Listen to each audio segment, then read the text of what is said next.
Hi there, everyone. Welcome to The Daily Gardener. I'm your host, Jennifer Ebling. It's May 24th. Ralph Waldo Emerson once wrote, "But these young scholars love not the flower they pluck, and know it not, and all their botany is Latin names."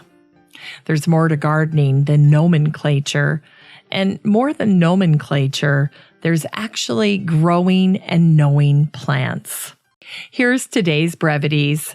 It's the birthday of Carl Linnaeus, born today in 1707. It is said he liked flowers as a young child, and whenever he was upset, he was given a flower to soothe him. On May 1st, 1753, the publication of his masterpiece, Species Plantarumchanged, changed plant taxonomy forever. His naming system is called binomial nomenclature. Binomial means two names, which in the naming game includes the plant's genus, which is capitalized, and the specific epithet, which is all lowercase and italicized.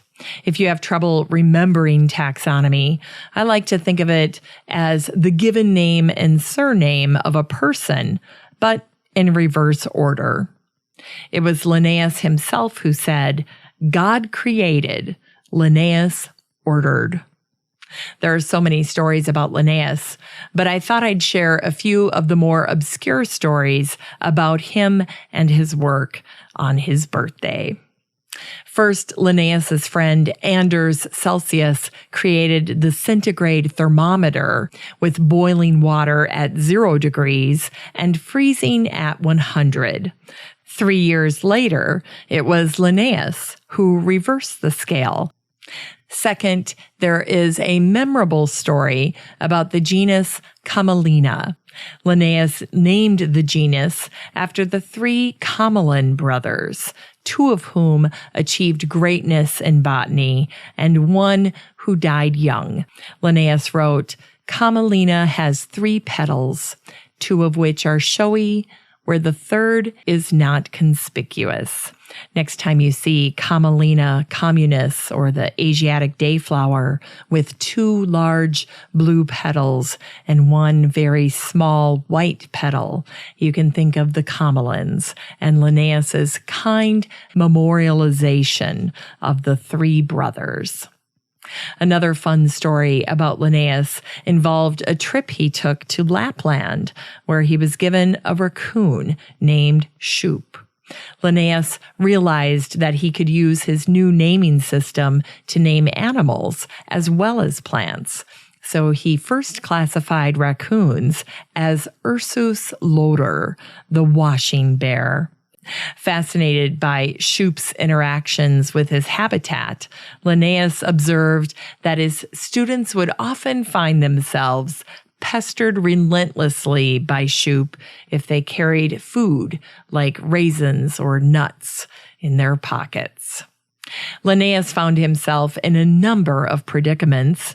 Once he was forced to leave Hamburg after he revealed that the mayor's prized stuffed 7-headed hydra was just a bunch of snake carcasses sewn to a weasel carcass. The national flower of Sweden is the Linnea Borealis, or the Twinflower. Linn-ee-ah is the genus, Borealis is the species, and it references where it is found. Borealis means northern. Twinflower belongs to the honeysuckle family. It's a sweet, tiny plant offering a faint scent of vanilla. One side note worth mentioning is how Linnaeus's collection ended up in London. When Linnaeus died in 1778, his belongings were sold. Joseph Banks, the president of the Linnean Society, acted quickly, buying everything of horticultural value. When the King of Sweden realized that Linnaeus's legacy was no longer in Sweden, he sent a fast Navy ship in pursuit. But it was too late. Banks' precious cargo had made it back to London.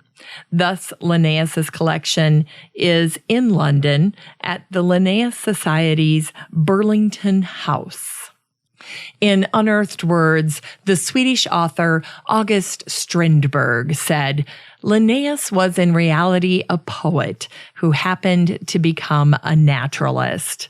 And Samuel Taylor Coleridge noted the symmetry in taxonomy and poetry, saying taxonomy was the best words in the best order. Linnaeus was a deeply religious man, and he often used parallelism in his writing, a method used often in the Bible. Here's a little text from Linnaeus on the difference between humans and various animals. You'll hear his use of parallelism clearly.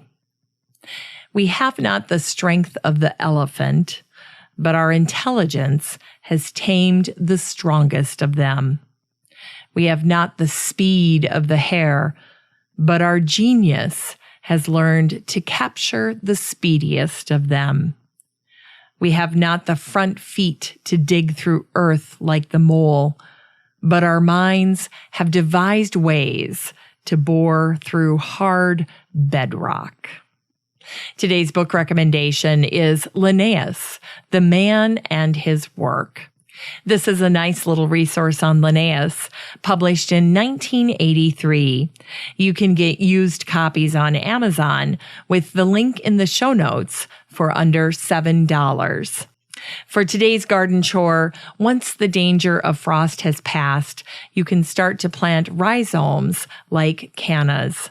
If this is your first time trying them, rhizomes should be placed horizontally in the soil and then spaced 1 to 2 feet apart. Next year, try getting them started earlier in pots. Finally, here's something sweet to revive the little botanic spark in your heart. When Linnaeus was 25 years old, he set out to explore the Lapland, and he came back with tales of a Scandinavia few people knew existed. He had suffered hunger, mosquitoes, freezing temperatures, and had almost died twice, first from a rock slide and second from a gunshot. Through it all, Linnaeus fell in love with Lapland. He even brought home a traditional costume as a souvenir. 5 years later, an obscure German painter named Martin Hoffmann painted Linnaeus's portrait. And guess what he chose to wear? His Lapland costume, of course. In Hoffmann's Linnaeus, a 30-year-old Linnaeus is seen wearing boots made of reindeer skin. He's also wearing an early version of a tool belt. Suspended from it is the magical drum, a needle to make nets, a snuff box, a cartridge box, and a knife.